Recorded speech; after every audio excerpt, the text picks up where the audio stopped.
Boa tarde, cidadãs e cidadãs do Sul Global. Eu sou Vinícius Albuquerque, esse é o canal Correio do Sul Global, o canal onde a gente discute pautas relacionadas ao Sul Global e principalmente a visão da dinâmica geopolítica global entre o Norte e o Sul Global, mas com a visão dos países em desenvolvimento, né?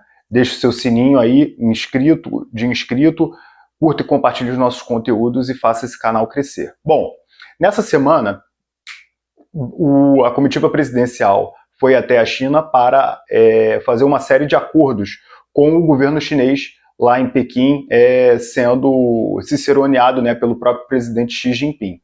Mas o que chamou mais a atenção da mídia brasileira não foi o conjunto de acordos que foram bastante extensos, ainda que do ponto de vista dos investimentos tenha sido bastante tímido, pelo menos na minha concepção. Afinal de contas, 27 bilhões de reais em investimento não é lá muita coisa, não é verdade? Mas o que acabou chamando a atenção foi um suposto entreveiro entre a primeira-dama Janja e também o presidente Xi Jinping, né? Ela teria dito para o presidente, num jantar onde reunia ministros de lado a lado da relação bilateral, e teria dito que o TikTok no Brasil é uma rede social que propaga muitos conteúdos de direita. Diante desse questionamento, o presidente Xi Jinping teria dito à primeira-dama do Brasil que o Brasil é um país soberano e que tem legitimidade para regular ou até mesmo proibir o TikTok no Brasil.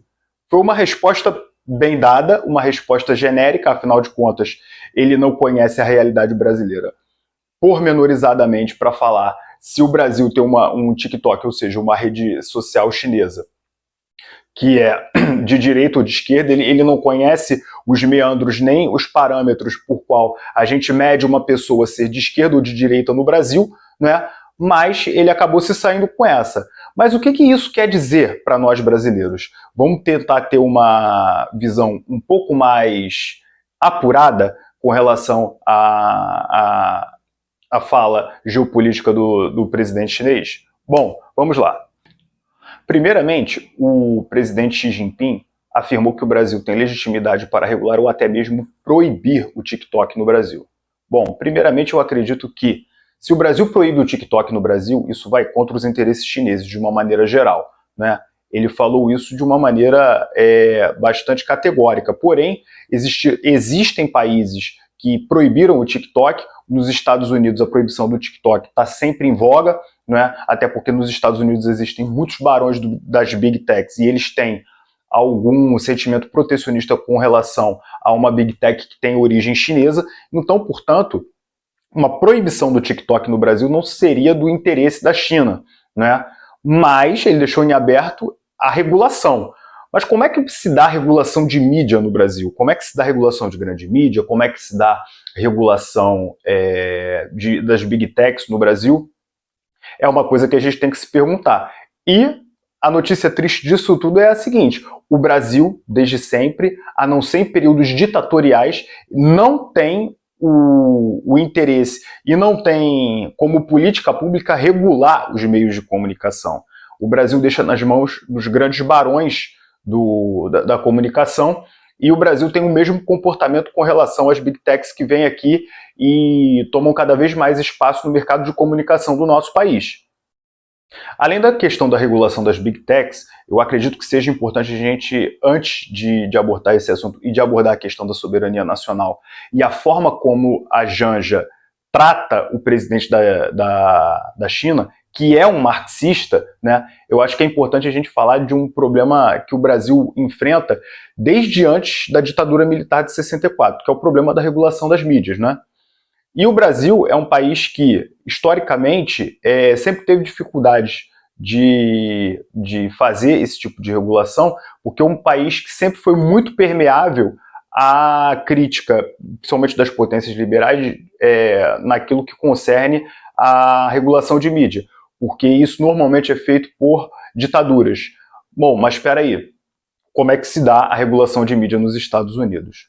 Bom, desde sempre, os Estados Unidos têm uma regulação de mídia que é muito focada na regulação de mercado.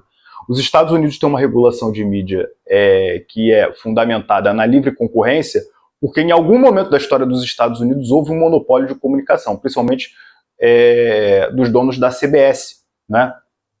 Que eram grandes monopolistas do rádio, posteriormente da televisão. Esse caso, inclusive, é um filme clássico do cinema americano, Cidadão Kane, né? Então, a regulação de mídia e das grandes corporações, dos grandes conglomerados de mídia nos Estados Unidos sempre esteve atrelado, principalmente, à questão de você regular a concorrência entre os principais meios de comunicação do país. Mas esta não é a única forma de você regular mídia em um determinado contexto, em um determinado país, em um determinado território, né? Por exemplo, historicamente, você teve na Europa meios de comunicação estatais que pudessem conferir à população desses países e também a população das colônias, né, que esses países estavam colonizando naquele momento, eles faziam um grande monopólio de comunicação públicos justamente para, além de fazer uma difusão de informações que fosse do interesse deles, né, do interesse dos grandes impérios, também ter uma regulação educacional do conteúdo que era transmitido para a população, tanto do continente africano, do continente asiático, mas também do continente europeu. Disso é que é herdeiro empresas como a BBC, British Broadcast Company, né? Você tem também a RAI na Itália, você tem a TV France na França. Enfim, praticamente todos os países europeus têm o seu grande monopólio de comunicação público-estatal, né? Obviamente, se você trouxer para o exemplo brasileiro, eu acredito que teria uma grande pressão por parte da mídia, né, com relação a você ter que pagar impostos, como acontece na Europa, para você ter um grande monopólio de mídia.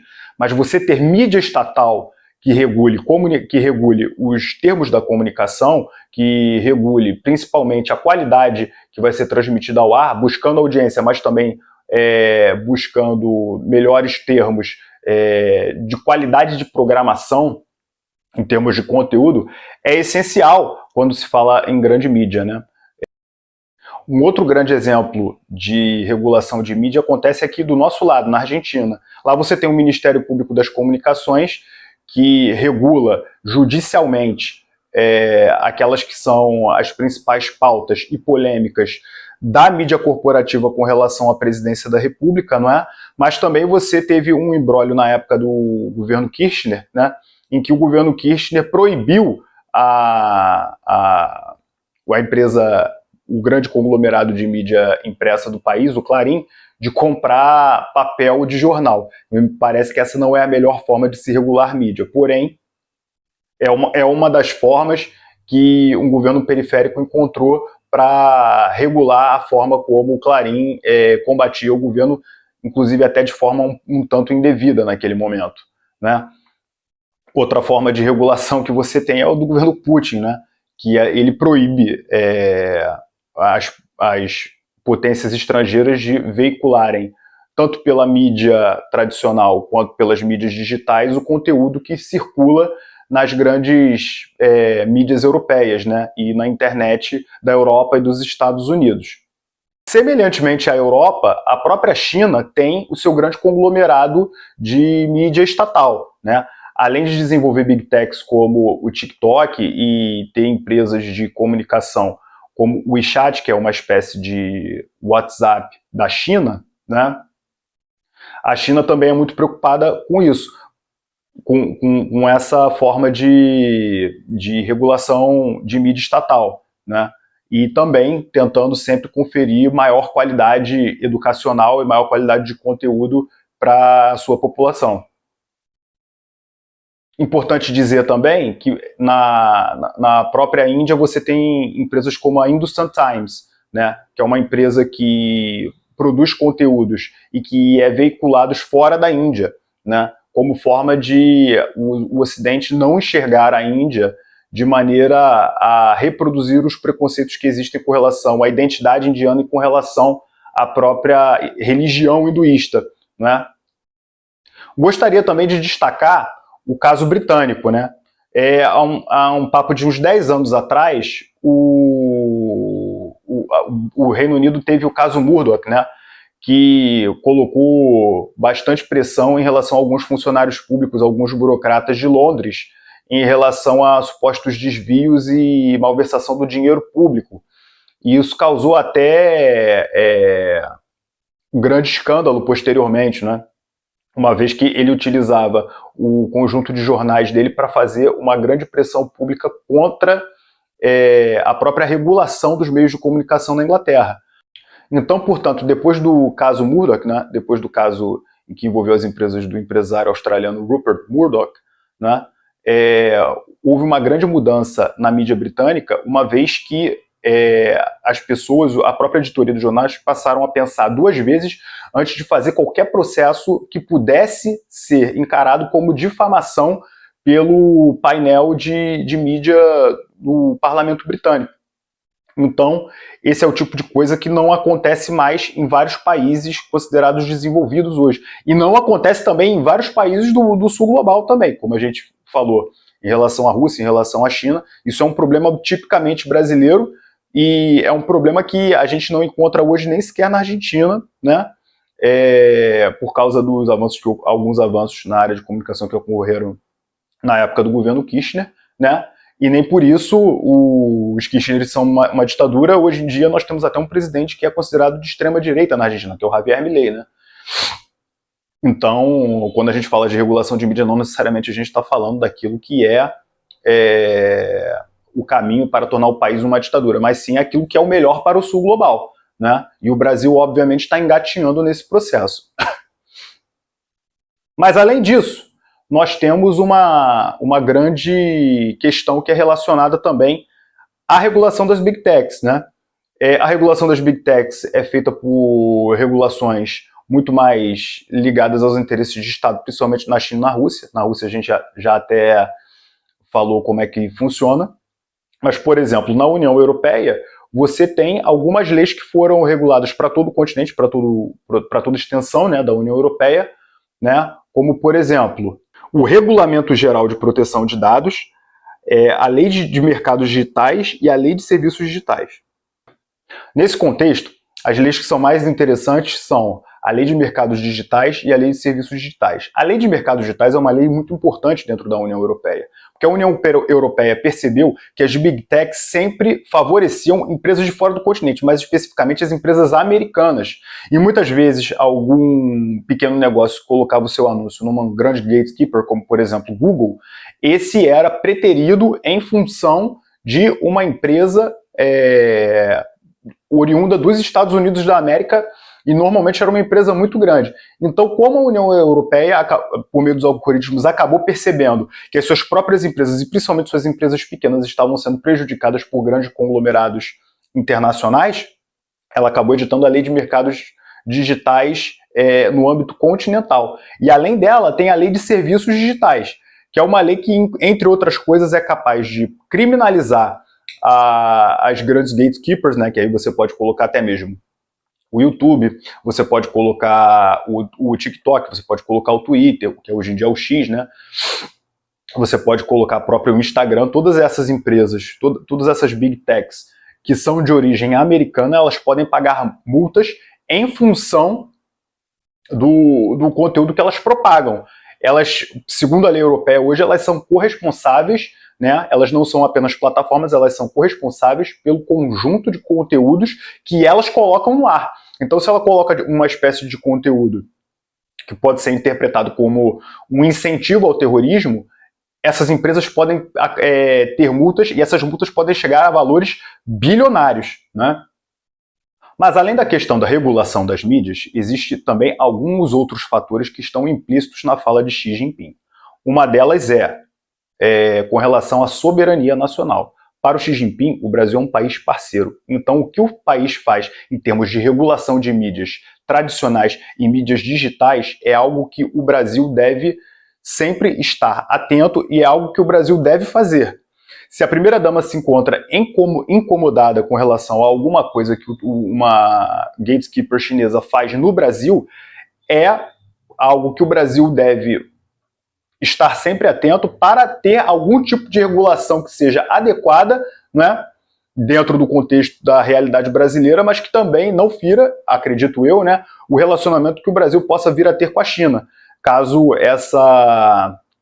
essa parceria entre os dois países renda mais frutos do que já vem rendendo. Na minha concepção, do ponto de vista dos investimentos, é até bastante fraco. Mas o conjunto de acordos que o Brasil assina com a China ano a ano já demonstra que tanto o Itamaraty quanto o lado chinês buscam ter o maior aprofundamento de laços entre os dois países, né? Mas, além disso, cabe também uma crítica à primeira-dama, porque a primeira-dama diz que um gatekeeper chinês no Brasil, que é o TikTok, propaga muito conteúdo de direita, dando a entender que um presidente como o presidente chinês Xi Jinping, que é um presidente marxista, é como se ele fosse um aliado da extrema-direita no Brasil e que ele, deliberadamente, e as empresas chinesas ajudam a propagar conteúdo fascista no Brasil. Isso é de uma ignorância atroz, né? Então eu acredito que o governo do PT ele tem que ter um pouco mais de cuidado justamente nessa lida com países que têm uma forma de pensar muito diferente da nossa. Porque o Xi Jinping não é um presidente fascista, definitivamente, né? Então ele é um país, a China é um país que tem um conjunto de interesses diplomáticos com o Brasil que são muito complexos, né?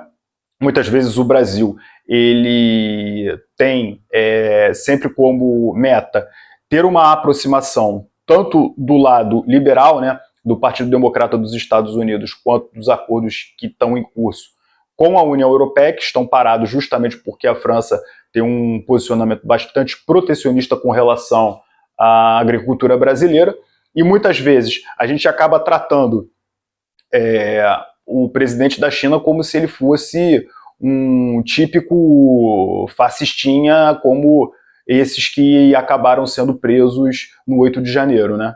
Sem querer fazer juízo de valor de quem foi lá destruir a Praça dos Três Poderes.